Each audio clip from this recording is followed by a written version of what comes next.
Buenos días hermanos, Dios les bendiga. Estamos a día 26 de enero del año 2025. Continuamos nuestra lectura bíblica en el segundo libro de Samuel, capítulo 10, versículo 1 en adelante. Derrotas de amonitas y sirios. Después de esto aconteció que murió el rey de los hijos de Amón y reinó en lugar suyo Hanún su hijo. Y dijo David: yo haré misericordia con Hanún, hijo de Naas, como su padre la hizo conmigo. Y envió David sus siervos para consolarlo por su padre. Mas llegados los siervos de David a la tierra de los hijos de Amón, los príncipes de los hijos de Amón dijeron a Hanún, su señor: ¿te parece que por honrar David a tu padre te ha enviado consoladores? ¿No ha enviado David sus siervos a ti para reconocer e inspeccionar la ciudad para destruirla? Entonces Hanún tomó a los siervos de David, les rapó la mitad de la barba, les cortó los vestidos por la mitad hasta las nalgas y los despidió. Cuando se hizo saber esto a David, envió a encontrarles porque ellos estaban en extremo avergonzados, y el rey mandó que les dijeran: quedaos en Jericó hasta que os vuelva a nacer la barba, y entonces volved. Y viendo los hijos de Amón que se habían hecho odiosos a David, enviaron los hijos de Amón y tomaron a sueldo a los sirios de Bet-rehob y a los sirios de Soba, 20,000 hombres de a pie, del rey de Maaca 1,000 hombres, y de Istob 12,000 hombres. Cuando David oyó esto, envió a Joab con todo el ejército de los valientes. Y saliendo los hijos de Amón se pusieron en orden de batalla a la entrada de la puerta. Pero los sirios de Soba, de Rehob, de Istob y de Maaca estaban aparte en el campo.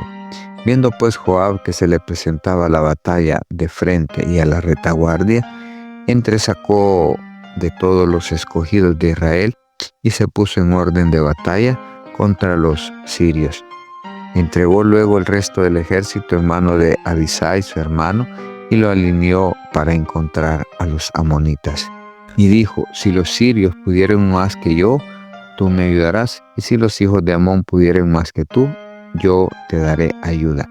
Esfuérzate y esforcémonos por nuestro pueblo y por las ciudades de nuestro Dios, y haga Jehová lo que bien le pareciere.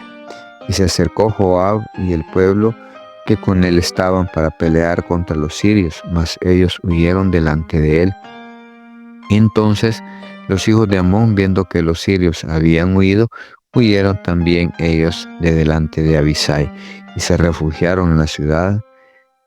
Se volvió pues Joab de luchar contra los hijos de Amón y vino a Jerusalén. Pero los sirios, viendo que habían sido derrotados por Israel, se volvieron a reunir, y envió Hadad-ezer e hizo salir a los sirios que estaban al otro lado del Éufrates, los cuales vinieron a Elán, llevando por jefe a Sobac, general del ejército de Hadad-ezer. Cuando fue dado aviso a David, reunió a todo Israel, y pasando el Jordán, vino a Elán, y los sirios se pusieron en orden de batalla contra David y pelearon contra él. Mas los sirios huyeron delante de Israel, y David mató de los sirios a la gente 700 carros y 40,000 hombres de a caballo, y dio también a Sobac, general del ejército, quien murió allí. Viendo pues todos los reyes que ayudaban a Hadad-ezer cómo había sido derrotado delante de Israel, hicieron paz con Israel y le sirvieron, y de ahí en adelante los sirios temieron ayudar más a los hijos de Amón. Hermanos, vemos cómo David, siempre constante en sus luchas, en sus guerras contra los reyes que estaban en territorio de Israel y los cercanos, pero David lo hace con buena intención de enviar las condolencias al hijo del rey de los amonitas. Sin embargo, parte de los príncipes que le dijeron al rey Hanún que si para consolarlo por la muerte de su padre o por qué razón, ¿verdad? o por si David había llegado a buscar conocer la ciudad para luego destruirla, como quien dice, conocer cuáles son las partes débiles que tiene la ciudad. Eso es lo que dijeron. Sin embargo, la idea de David no era esa, pues. Era agradecer, era como un agradecimiento por lo que el rey, el papá de este muchacho, había hecho por él cuando él andaba huyendo. Pero como no todos pensamos igual, no vemos las cosas desde el mismo punto, entonces estos jóvenes que le aconsejan pues que no, ¿verdad? Que David no va con la intención de consolarlo, sino con averiguar cuáles son las debilidades y fortalezas de la ciudad. Arma su ejército para ir a la guerra, se van a enfrentar, pide ayuda a los otros reyes aledaños, se unen y van a la guerra, pero al momento de querer enfrentarse, ellos tuvieron temor de enfrentarse al pueblo de Israel. Y huyeron y bueno, esa es la palabra que mató 40,000. Entonces él y su ejército. Entonces las guerras siempre continuaron en ese sentido, siempre a raíz de las tribus o de las pocas familias o personas que quedaron cuando Dios mandaba a destruirlo por completo, son los que le estaban generando a David ahora los problemas. Pero hay algo importante que debemos rescatar y es el aprecio que tiene David por aquellas personas que un día le ayudaron, por aquellas personas que un día hicieron algo por él, y por esa razón busca ayudar al hijo del rey fallecido.